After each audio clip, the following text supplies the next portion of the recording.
So hi everyone, Chag Sameach. For those who don't know me, I'm Rabbi Jan Uhrbach. I'm the rabbi at Gesher, the Bridge Shul in Bridgehampton. And it's always really wonderful to do this Tikkun Leil Shavuot together. So I'm really grateful to our hosts here at the Jewish Center of the Hamptons and to my colleagues, Rabbi Geffen and Frankel. What I want to do with us tonight is do a little mysticism. I'm going to tell you, I have a little piece of Zohar here for you, and it's going to take us on kind of a wild journey. And I want to say just a couple of things up front. One is that we are going to be speeding through what is a very complicated text. We could spend hours on this text. And I'm just going to pull out a few threads from it that I want to lift up tonight. And I'm happy to continue the conversation over cheesecake if anyone wants to spend more time on this text.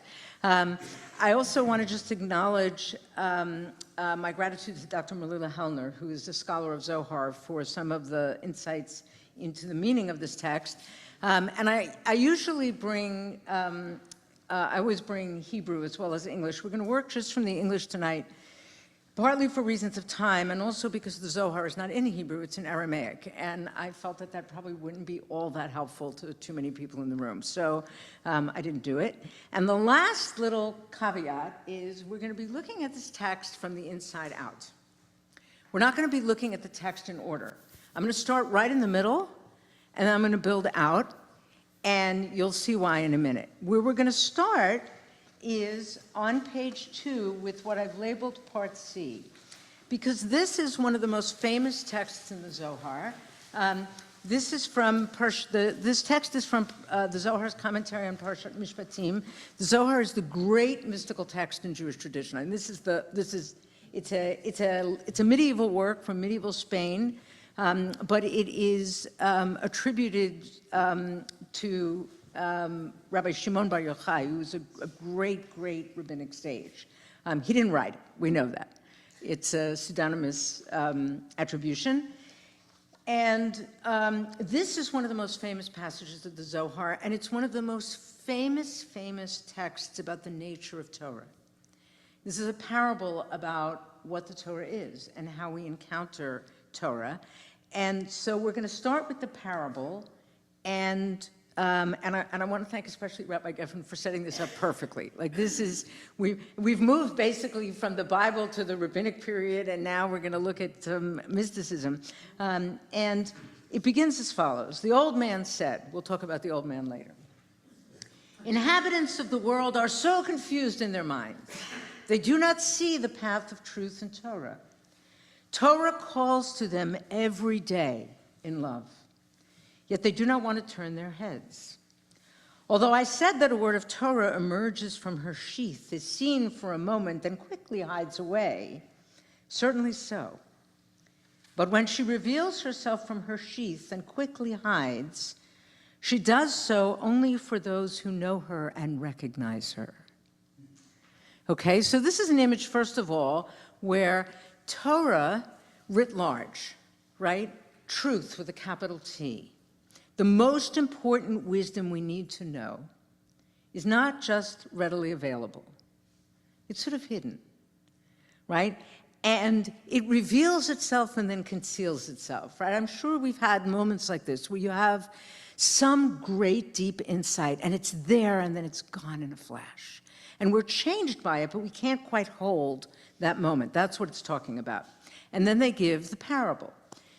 This may be compared to a beautiful maiden, and I apologize here for the gendered nature of this text. There's nothing we can do about it and still make sense of the text. So use whatever genders make sense to you, okay? This may be compared to a beautiful maiden, beautiful in form and appearance, concealed secretly in her palace. She has a single lover, unknown to anyone, except to her, concealedly. Out of the love that he feels for her, this lover passes by her gate constantly, lifting his eyes to every side. Knowing that her lover is constantly circling her gate, what does she do? She opens a little window in that secret palace where she is, reveals her face to her lover, and quickly withdraws, concealing herself. None of those near the lover sees or notices, only the lover, and his inner being and heart and soul follow her. He knows that out of love for him, she revealed herself for a moment to arouse him. So it is with the word of Torah. She reveals herself only to her lover. Torah knows that one who is wise of heart circles her gate every day. What does she do? She reveals her face to him from the palace and beckons him with a hint, then swiftly withdraws to her place, hiding away. None of those there knows or notices. He alone does, and his inner being and heart and soul follows her. Thus Torah reveals and conceals herself, approaching her lover lovingly to arouse love with him. Okay, so I'm just going to stop here for 1 second and note a couple of things. First of all, note the effort that is required to hear these words of Torah. Constant pacing in front of the palace, right? Impassioned lover. Note also how radically individual this is, right? The Torah relates to each and every one of us as a unique person and reveals something only to that one secret lover, right? That no one else maybe gets to see that little piece of Torah. The deep sensitivity here, the deep listening that is required to sense what the Torah is really about. This is not just about opening a book and reading. Far from it. This is about engaging and listening and waiting and sensing hints to understand the deeper meaning. Okay, the parable goes on, come and see. This is the way of Torah. At first, when she begins to reveal herself to a person, she beckons him momentarily with a hint. Remez, this is the Pardes, the 4 levels of Torah, right, that Rabbi Geffen brought us to, right? The remez, a hint. This is one level. If he perceives, good. If not, she sends for him, calling him simple. Tell that simple one to come closer so I can talk with him.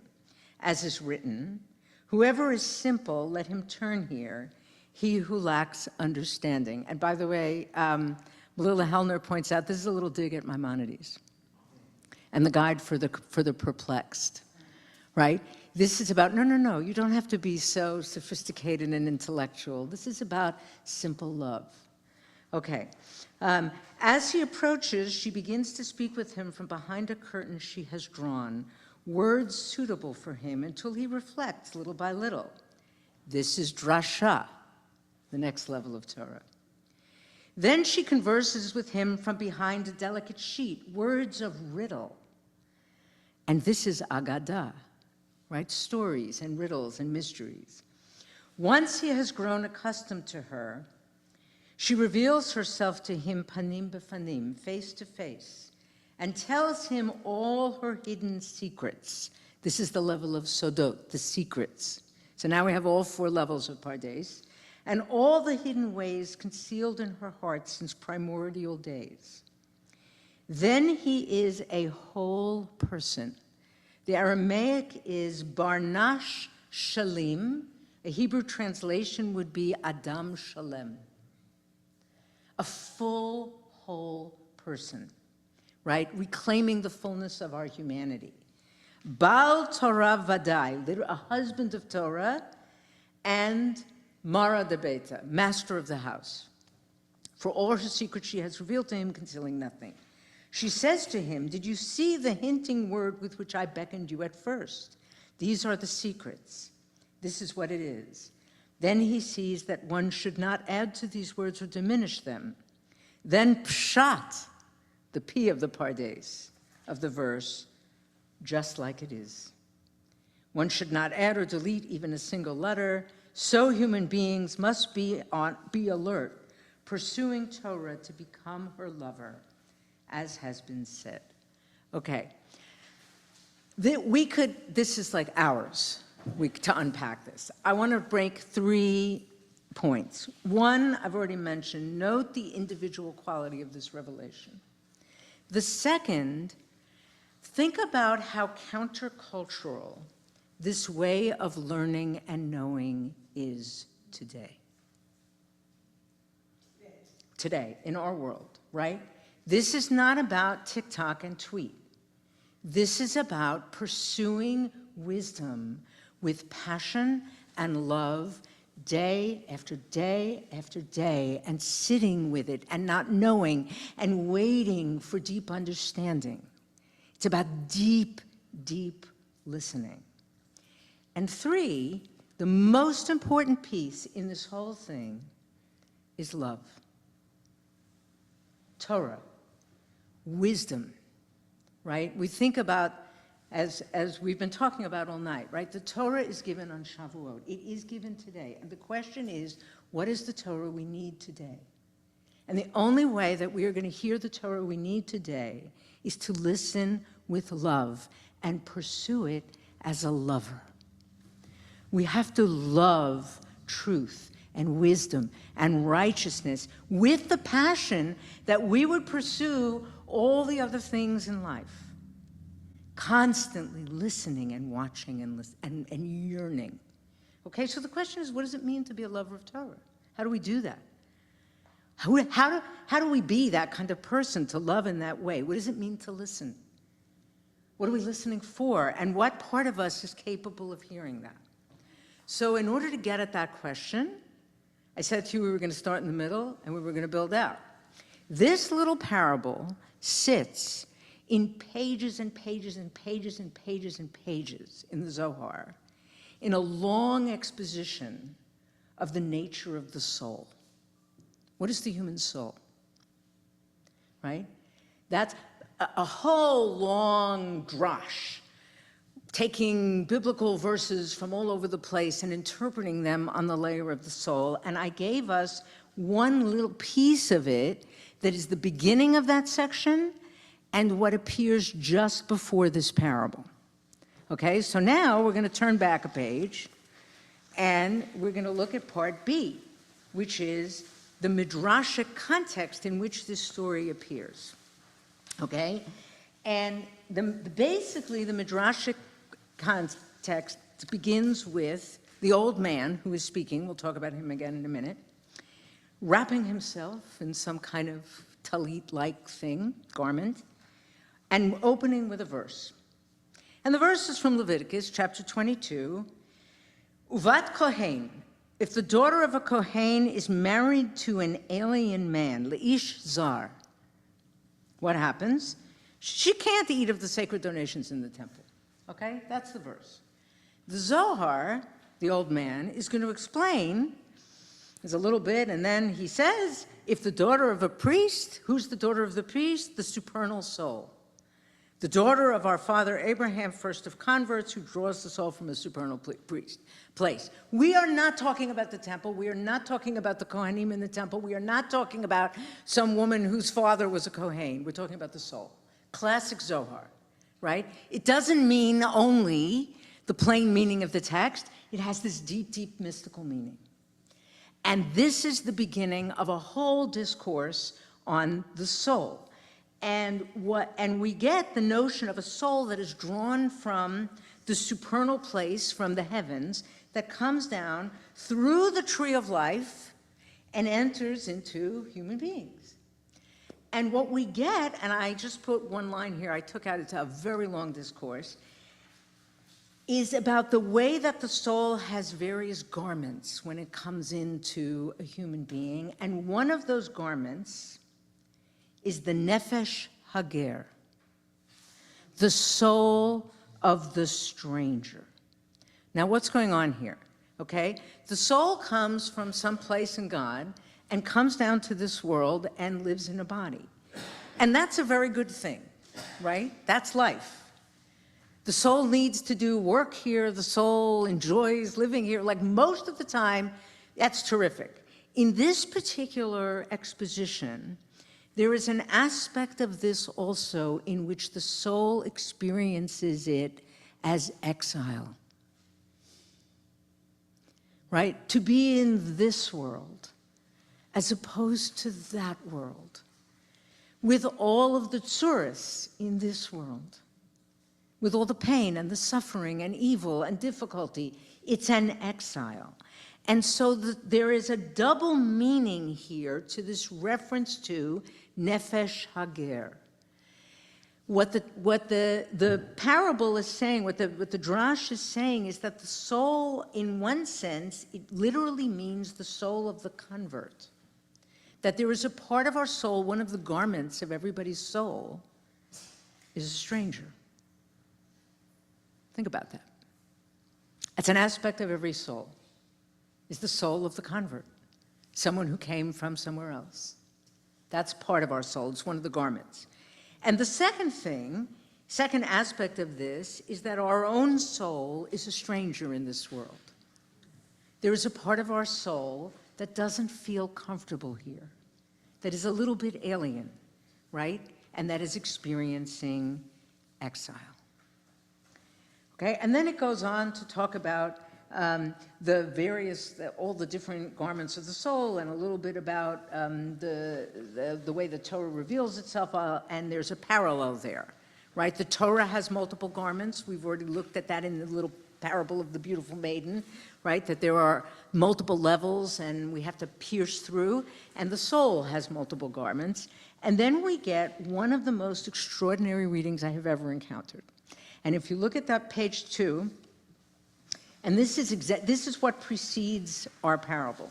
In the first full paragraph here, it says, in numerous places, the Blessed Holy One has cautioned concerning the stranger. Right? This is, as Rabbi Geffen brought that verse, they're going to bring exactly the same verse. You know the soul of the stranger. 36 times the Torah warns us about care for the stranger. Right? And I think you're 100% right. We ought to take that quite literally right now. Right? And not only do as the Zohar is doing and drash it differently. But look what the Zohar does. Afterwards, the concealed matter emerges from its sheath, and as soon as it being revealed, it returns to its sheath, clothing itself there. In other words, there's a great mystery here. Once God cautioned concerning the stranger in all those places, the matter emerged from its sheath, declaring, V'ger lo tilchatz, do not oppress the stranger. Ve'atem yedatem et nefesh hager, you know the stranger's soul. Immediately it enters its sheath, returning to its garment, hiding away, as is written, for you were strangers in the land of Egypt. For Scripture supposes that because it clothed itself immediately, no one noticed it. What are they saying? You read this verse, and you think this is about your history in Egypt. Right? That's what it says. And anybody reading casually would read it that way. We know the soul of the stranger because we suffered in our past. We were in Egypt. And they're saying, no. That's not all it means. This isn't about Egypt. This is about the soul. And what they are drashing is the word et. The tiny little word et. Et is the direct object indicator. It means there's a the coming in the sentence. That's all it means. But et also means with. With. And they're reading it not, you know the soul of the stranger. They're reading, you know with the soul of the stranger. And that's the line in bold. Through this stranger's soul, the Holy Soul perceives things of this world, enjoying them. Right? This is jaw-dropping. How do we know things? How do we know deep wisdom? How do we listen for the word of the Torah? It's through the soul of the stranger that is part of your soul. That's the part of you that can access deep wisdom. You know through the soul of the stranger. Your connection in your soul to other strangers, because you have a little piece of your soul is a convert. That never quite, right? That comes from somewhere else. And the part of your soul that feels alienated. This is a stunning insight, right? What they are saying, and this comes right before that parable about the beautiful maiden, right? And how we have to listen carefully, right? So, You know the soul of the stranger. The most important things in life, the deepest wisdom of the Torah is only through that soul of the stranger in you, not the part that is comfortable, accommodated, at home in this world.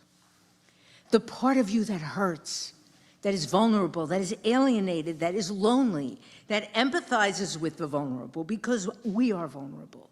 That's the part of you you know things with. Everything worth knowing. And what that means is, right, how are we going to be the lover who's listening for Torah at the gates? It means we have to open ourselves to this vulnerability. It means if we spend our time pursuing all the things that distract us from that sense in the soul, money and power and position, and we're worried about our pools and our gardens and all these things, we will never know true wisdom. Because this is the part that knows everything that is worth knowing. Stunning, right? I mean, it's an amazing, amazing read. Now, how do we actually live that? And as I said, we're going to go from the inside out, right? So they have this whole thing about the soul. They have the beautiful maiden. Then there's more stuff about the soul. But it turns out that this entire multi-page interpretation is bracketed by a story. The Zohar speaks in tales, in stories, right? There's a narrative. Who is this old man who's saying all this stuff? So now we're going to look at the story. Because the story is going to tell us how to live this, right? And the Torah and the Zohar speaks in stories precisely because this is not about abstract concepts. This is about life. It has to be made manifest. It has to be who we are. So here's the story. So let's look at text, the beginning of the packet on page 1. Here's the story. One night, Rabbi Chia and Rabbi Yossi encountered one another at the Tower of Tyre, and they lodged there, and they were delighting in each other. Two great sages in the circle of Rabbi Shimon Bar Yochai, walking around, having all these mystical discussions. Rabbi Yossi said, how happy I am to see the face of Shekhinah, meaning his friend, Rabbi Chia. For just now, the whole way, I was pestered by a certain old man, a donkey driver, who kept asking me the whole way, who is a serpent that flies in the air, moving in separation while an ant lies comfortably between its teeth, beginning in union, ends in separation? Who is an eagle that nests in a tree that never was, its young plundered, though not by created creatures? Ascending, they descend, descending, they ascend. Two who are one and one who is three. Who is a beautiful maiden without eyes, her body hidden and revealed? She emerges in the morning and is concealed by day, adorning herself with adornments that are not. All this he asked on the way, and I was annoyed.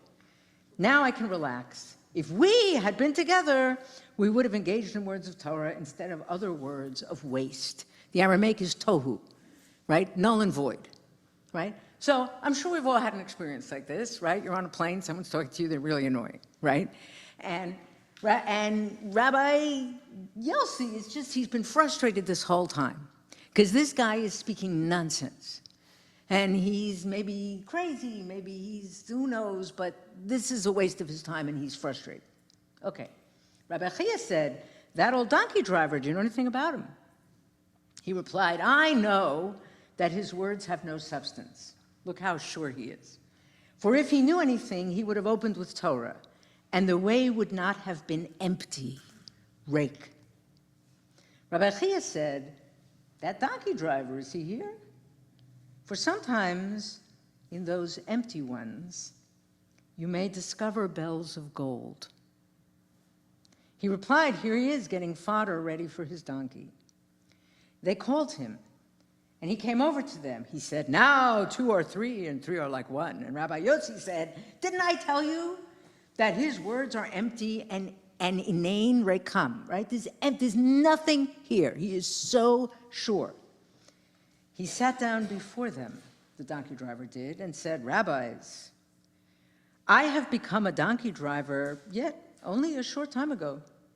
Previously, I wasn't one. But I have a son, and I put him in school. I want him to engage in Torah. When I find one of the rabbis traveling on the road, I goad his donkey from behind. Today, I thought I would hear new words of Torah, but I haven't heard anything. Rabbi Yossi said, of all the words I heard you say, I was astonished by only one. Either you said it out of foolishness, or they are empty words. The old man said, and which one is that? He replied, a beautiful maiden. Okay? So what's the story, right? Rabbi Yossi is riding on his donkey. There's this old man speaking in riddles, right? He assumes this man is worthless, has nothing to offer him. He's dismissive. Think about how we experience riddles, right? Riddles are alienating. Riddles make us think like, what is he talking about? Like, you read these riddles, you're like, what? 2 of the 3 aren't even answered in the Zohar. The only one they really address is the beautiful maiden, right? What is he doing? And so he's like, this guy's an idiot. I don't want to spend any time with this, right?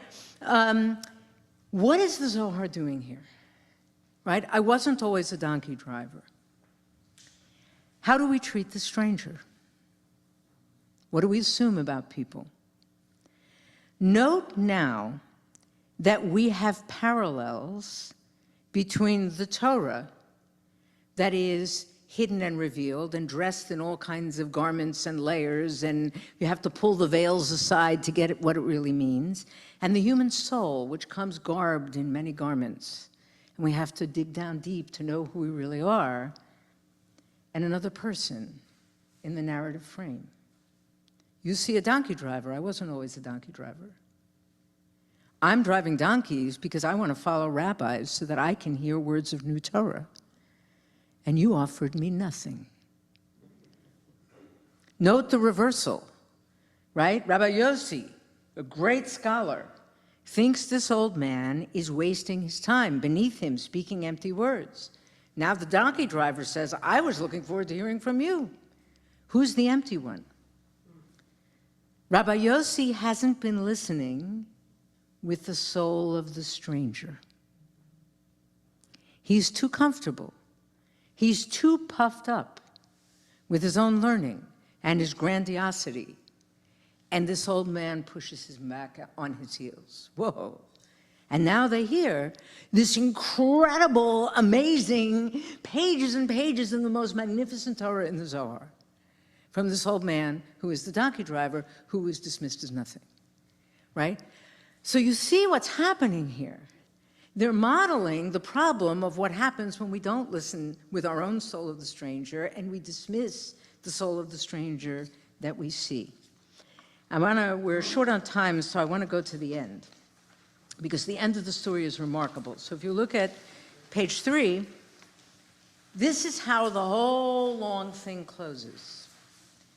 The old man ends this beautiful discourse by saying, Adkan, Chavraya, until here, my companions, from here on, you will know that the evil side has no power over you.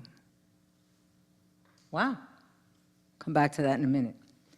I, Yevasava, have stood before you to arouse these words. They rose like one awaking from sleep and prostrated themselves before him, unable to speak. After a while, they wept. Rabbi Chia opened, saying, now we have Song of Songs. Set me as a seal upon your heart, as a seal upon your arm. For love is fierce as death, jealousy cruel as Sheol. Its sparks are sparks of fire, a blazing flame. And then he goes into, we'll skip the part that's indented. We don't have time for it right now. It's a beautiful exposition of all the parts of the verse. But then the narrative continues. He says to the old man, as for us, love and sparks of flame of the heart follow you. May it be the will of the blessed Holy One that our image be engraved in your heart as your image is engraved in ours. He kissed them and blessed them, and they went. right? It's a gorgeous reading. It's based on the Song of Songs of the seal upon the heart. But now we have an image of two people who have exchanged words of Torah, and they are in each other's hearts, literally, right? They are in each other's hearts. We come right back to the love. It's all about love. It's all about radical empathy. And then there's a little coda to the story. What happens when they reached Rabbi Shimon, their teacher, and told him all that happened? He was delighted and amazed. He said, "How fortunate you are to have attained all this. Here you were with a supernal lion, a mighty warrior, compared with whom many warriors are nothing, and you did not recognize him right away. I wonder how you escaped being punished by him. The Blessed Holy One must have wanted to save you."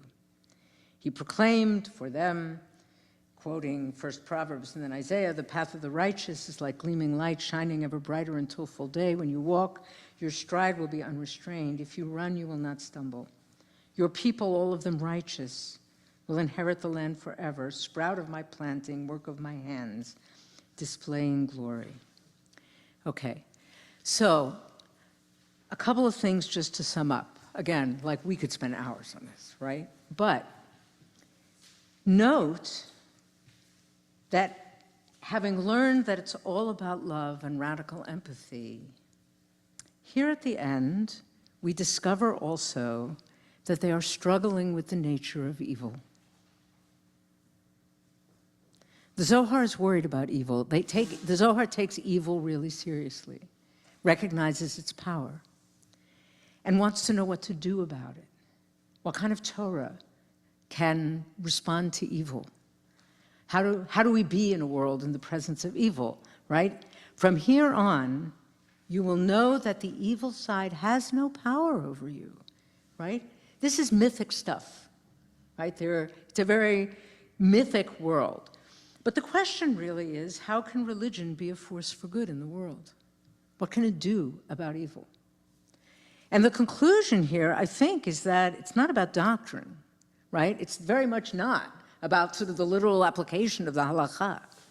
It's not a simplistic, mechanistic application. One has to be a lover with passion. One has to open to one's own alienation, listen with that part of ourselves, listen to that part of ourselves, not push it away. And one has to love Torah and everything Torah represents: truth, justice, kindness, holiness, dignity. One has to love them with passion, with a love as strong as death that translates into how we treat people. That becomes the narrative of our lives that holds that story about the Torah and the lover listening, right? It's not enough for it to be words. It has to be in the narrative, in the story of our lives, so that we look at another human being and we never see emptiness. And we connect with the soul of the stranger because we ourselves know what it is to be vulnerable. And we have to love that so much that the Torah will reveal the hints of how to move forward in our world. That's really what they're doing. That's what they're doing. Our love has to be as strong as death, as strong as fear, and as strong as all the other distractions that keep us from the real work. So I'll leave us there and pray that we receive some really loving Torah this Shabbat that can help us manage this world. So Chag Sameach, everybody. Chag Sameach.